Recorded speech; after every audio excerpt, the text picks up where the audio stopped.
आज्ञा चक्र बोला जाता है, जो दोनों भवों के बीच में स्थिर है। असली मायने में ये आज्ञा चक्र इसीलिए बोला जाता है कि जिस दिन आप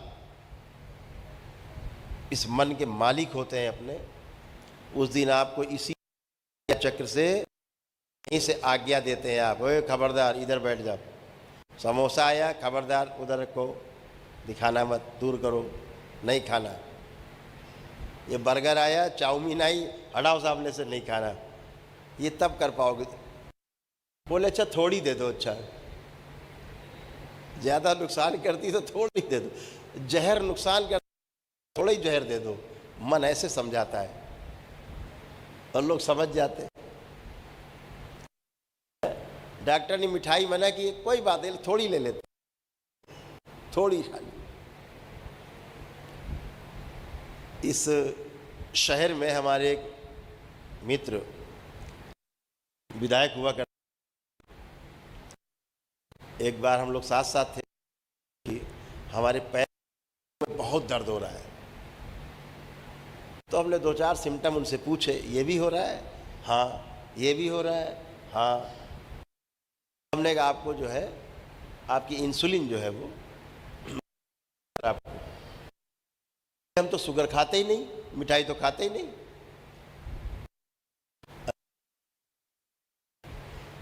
कि हाँ, कितनी चाय पी लेते हो दिन में? बोले 40-50। मैंने उनकी धर्मपत्नी जी थी, मैंने कहा जरा भाभी जी जरा एक थाली लाइए और जरा एक अपना शक्कर वाला डिब्बा जरा दे देना। मैंने कहा कै चम्मच शक्कर रहती होगी आपकी चाय में? बोले ज़्यादा नहीं पीते, हम बोल देते हल्की फीकी। तो ये हमने 1 चम्मच तो रहती है। मैंने शक्कर डाला, थाली में भर के। मैंने कहा ये देखो, इतनी शक्कर रोज फाँक रहे हो, वो कह रहे हो हम तो शक्कर मिठाई खाते, इतनी बेहोशी में जी रहे।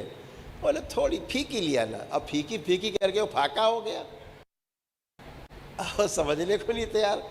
मन राजा है, अभी मन आज्ञा देता है, मालिक वो है। स्वामी क्यों कहते? स्वामी जी क्यों कहते? अपने इस शरीर के, मन के हम स्वामी हैं, या वैसा करने का प्रयास कर रहे हैं स्वामी बनने का, तो स्वामी कह देते, स्वामी जी कहते है ना। तो धीरे धीरे धीरे धीरे क्या होता है, जैसे जैसे आपकी समझदारी विकसित होती जाती है, आपका ज्ञान विकसित होता जाता है, आप स्वतः ही अच्छे और बुरे में भेद करने लगते हैं, और जो खराब है उसे छोड़ देते हैं, जो अच्छा है उसे ग्रहण कर लेते हैं। लेकिन ये तब होगा जब कहने वाले के आचरण के दारू पीने लगा है। तो हम कहा चाचा दारू तुम खुद ही पीते हो, तुम्ही को देख के दारू पी रहा है वो। तुम्हारे में जो आचरण है, तुम्हारे आचरण को देख करके उसमें सब आया है, तो तुम्हारा प्रतिबिंब है वो, तुम्हारा शीशा है, देखो चेहरा वही दिखेगा तुम्हें। तो जो आचरण हम अपने परिवार के समक्ष, समाज के समक्ष प्रस्तुत करते हैं, समाज उसको, यदि आप ऊपर खड़े हुए व्यक्तियों में से हैं तो समाज उसको ग्रहण करता है, सीख लेता है आपसे। फैशन कैसे आता है आप? हम तो बड़ा हैरत हो गए। हम तो एक बार बाहर गए, पहली बार, तो देखा लोग फटे कपड़े पहने हुए घूम रहे। मैं कहा इतनी गरीबी, नाम सुन रखा है तो भैया फैशन।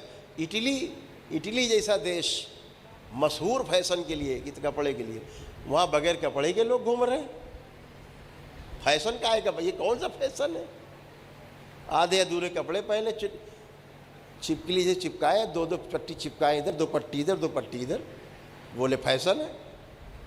हम का इससे अच्छे तो हमारे यहाँ देश में तमाम ऐसे साधु संत कपड़े ही नहीं पहनते, सबसे बड़ा फैशन है फिर तो। हम बेकार यहाँ आ गए। अभी कुंभ के मेले में चलेंगे, देखेंगे फैशन कितना तगड़ा फैशन होता है वहाँ। बड़े बड़े दहल जाते, सरकारें हिल जाती हैं, इतना तगड़ा फैशन शो होता है भाई। अरे भाई, वो अज्ञानता में, बेहोशी में कपड़े उतार के घूम रहे हैं, और यहाँ जो हमारे संत हैं, नागा है, वो ज्ञान के वशीभूत होकर के ज्ञान के आधार पर कपड़े फेंक के घूम रहे हैं। दोनों फर्क कपड़े उतार के फेंक रहा है, एक ज्ञान से भरा हुआ है। वो कहता कपड़े की आवश्यकता ही नहीं, कपड़े अपने छूट जाते हैं खुद ही। तो अद्भुत है। तो देशों में गए तो हमने देखा लोग इधर से फाड़े हैं, इधर से टुकड़ा लगाए, इधर इधर। ये क्या है, तो बहुत ही खराब कपड़े पर। बोले नहीं वो क्या है कि डॉक्टर साहब यहाँ फैशन नहीं है। हमने तो बहुत अच्छा फैशन है हमारे देश में, तो इसका मतलब सब फैशन में घूम रहे हैं बहुत लोग। तो आदमी क्या क्या करेगा, कर्तव्य, और सारे कर्तव्य इसलिए हैं कि लोगों का ध्यान उसकी तरफ आकर्षित हो। नहीं कोई देखता है तो 4 अंगूठी इसमें पहनी, 4 इसमें पहनी, लिख रहे हैं, दिखा रहे हैं बार बार। तो दिखा रहे बार बार इतना कि हमारी तरफ ध्यान आकर्षित हो, लोग देखें कि हम बहुत कलाकार आदमी, बड़े पैसे वाले। एक आदमी ने के घर में आग लग गई। अब लोग दौड़े, भैया बचाओ बचाओ बचाओ। लोग पानी लेकर डाल रहे, वो कह रहे इधर डालो, इधर आग लगी, अरे इधर इधर आओ, इधर आओ। तो लोगों ने कहा भैया इधर डाली, उधर डाली, उधर डाली।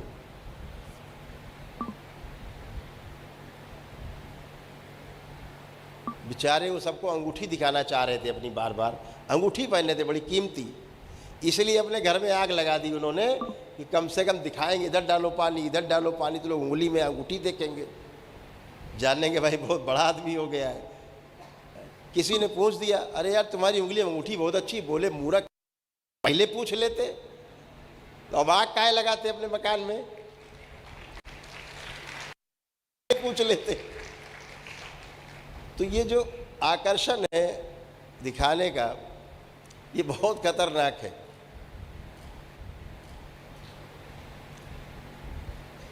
ये संसार सदा से था, सदा है और सदा रहेगा। लोग आएंगे जाएंगे, फिर आएंगे और जाएंगे, व्यवस्था है। लेकिन आना जाना ना पड़े,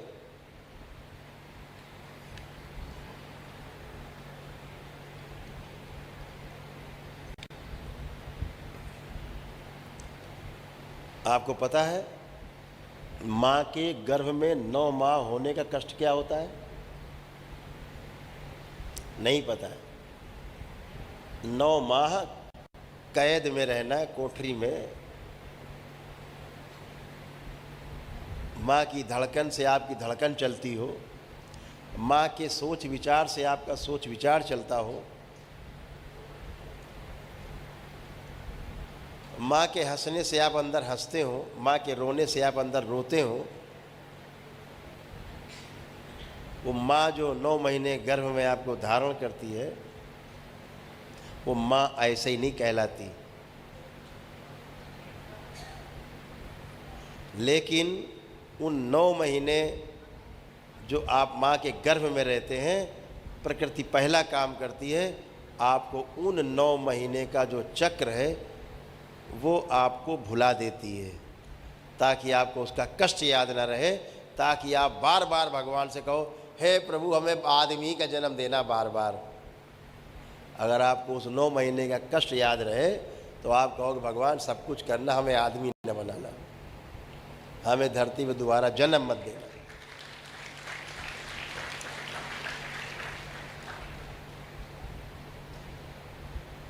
और माँ की ममता ऐसी, एक बच्चे को जन्म देती है, उस बच्चे के साथ साथ माँ का भी दूसरा जन्म होता है। ध्यान रखो, जिस माँ को हम दुत्कारते हैं अपने जीवन में, एक बात दिमाग में रख लो, वो माँ आपको पैदा करती है तो स्वयं को भी दोबारा पैदा करती है, दोबारा जन्म लेती है माँ। मृत्यु तुल्य कष्ट होता है माँ को, लेकिन ममता में वो उस कष्ट को भुला देती है, दोबारा फिर दूसरे बच्चे के लिए तैयार होती जन्म देने के लिए। जब तक उसमें क्षमता होती है वो बच्चों को जन्म देती है। आदमी को एक बार ये कष्ट हो जाए, कहीं आदमी बच्चा पैदा कर रहा होता आदमी के पेट से, तो आदमी कहता बस हो गया, अब नहीं। ये माँ है, आदमी से, पुरुष से 16 गुने ज़्यादा शक्ति माँ के पास है, बच्चियों के पास है। आप बार बार दुत्कारो पत्नी को, बार बार आप प्रताड़ना दो,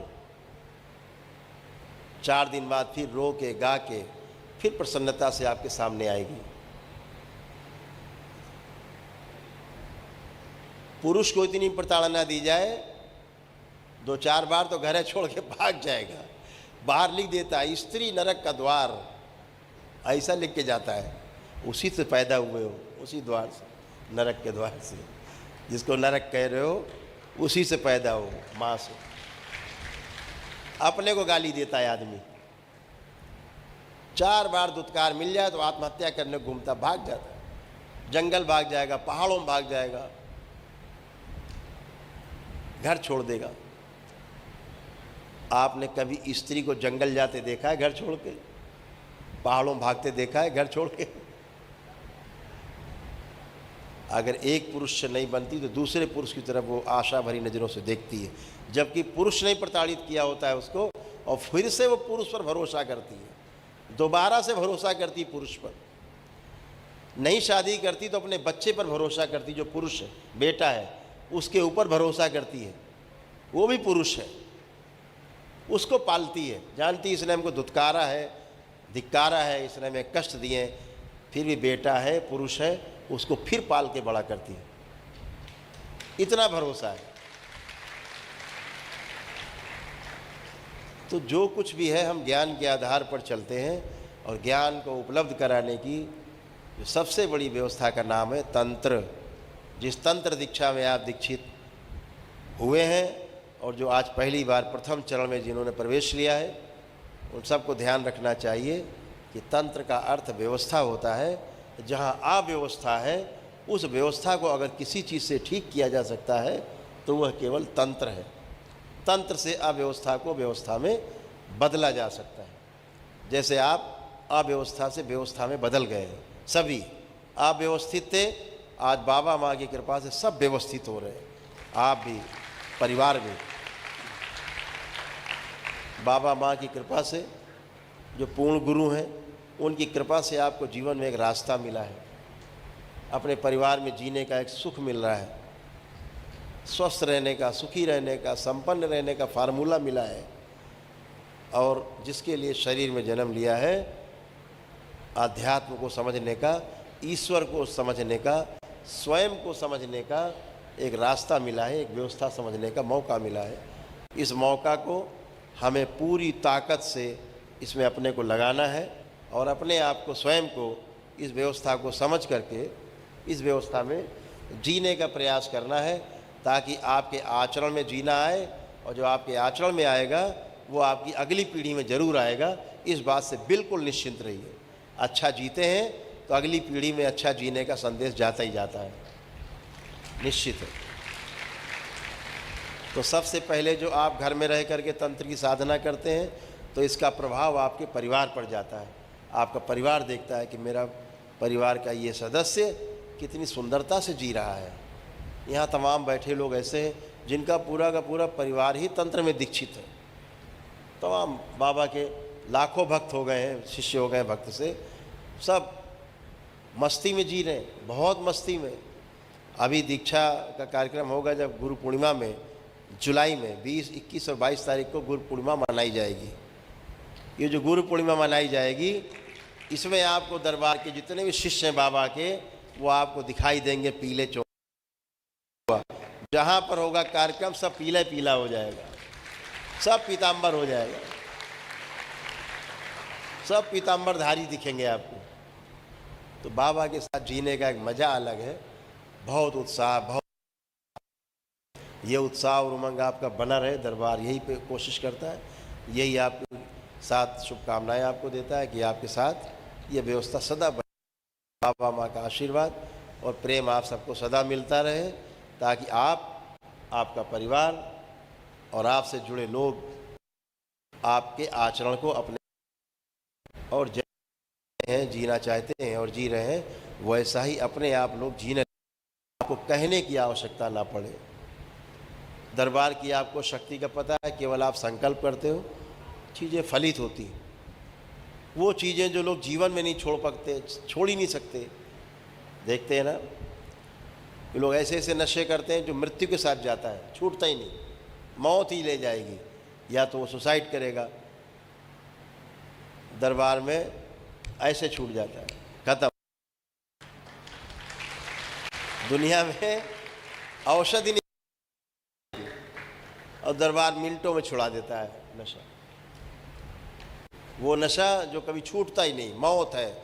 नशा ना देने का मतलब उस ऐसे लोग तो उनको अधिकारी लोग भी, कर्मचारी उनको नशा कराते हैं, पता है उन्हें नशा नहीं मिलेगा, मर जाएंगे जेल में, तो आरोप लगेगा जेल में कि मार डाला। तो ये सब चीज़ें दरबार में आपकी होती हैं, सब आपकी प्रार्थना और संकल्प से फलित होती हैं। ये सब फलीभूत होता है इसलिए क्योंकि आप संकल्प करते हो, प्रार्थना करते हो। तो आप सभी लोग इस व्यवस्था में शामिल हुए, इसके लिए सभी को बहुत बहुत शुभकामनाएं, बहुत बधाई।